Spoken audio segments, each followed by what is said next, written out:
খবরের কাগজে নিকুচি করেছে। কি হল হে? হঠাৎ খবরের কাগজের উপর চটলে কেন? না, চটে করি কি বল দেখি।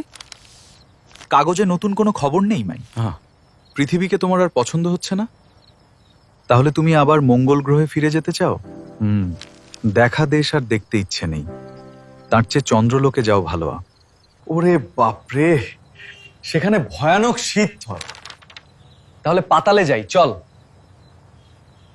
চন্দ্রলোকে গেলেও তোমাকে পাতালে থাকতে হবে। সেখানে মাটির ওপরে চিরতুষারের রাজ্য। পণ্ডিতরা তাই সন্দেহ করেন চন্দ্রলোকের জীবরা পাতালে থাকে যান। কিন্তু চন্দ্রলোক যাব কেমন করে সে কথা পরে ভাবা যাবে। আপাতত রামহরির পায়ের আওয়াজ পাচ্ছি।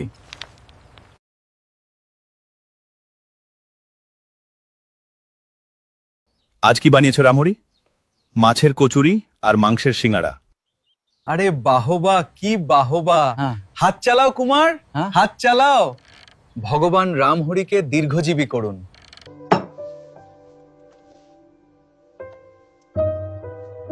দেখতেই রামহরি। কে ডাকে? একটি ভদ্রলোক তোমাদের সঙ্গে দেখা করতে চান। তাকে বৈঠকখানায় বসিয়ে রেখে এসেছি।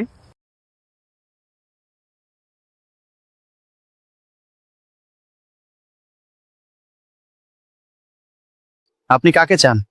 আপনাদেরই। আপনারা আমাকে চেনেন না, আমি চিনি। আমার নাম মানিকলাল বসু, আমার বাড়ি খুব কাছেই। বলুন, আমাদের কাছে আপনার কি দরকার?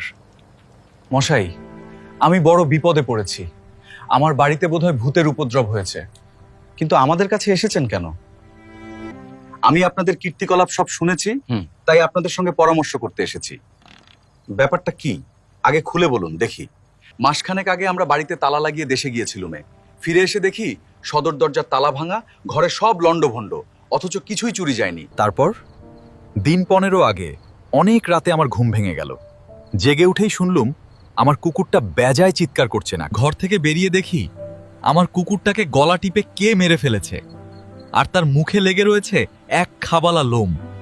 কাল রাত্রে হঠাৎ শুনলুম বাড়ির ছাদের ওপর দুমদুম করে পায়ের শব্দ হচ্ছে। বন্দুকটা নিয়ে একটা ফাঁকা আওয়াজ করতেই শব্দ থেমে গেল।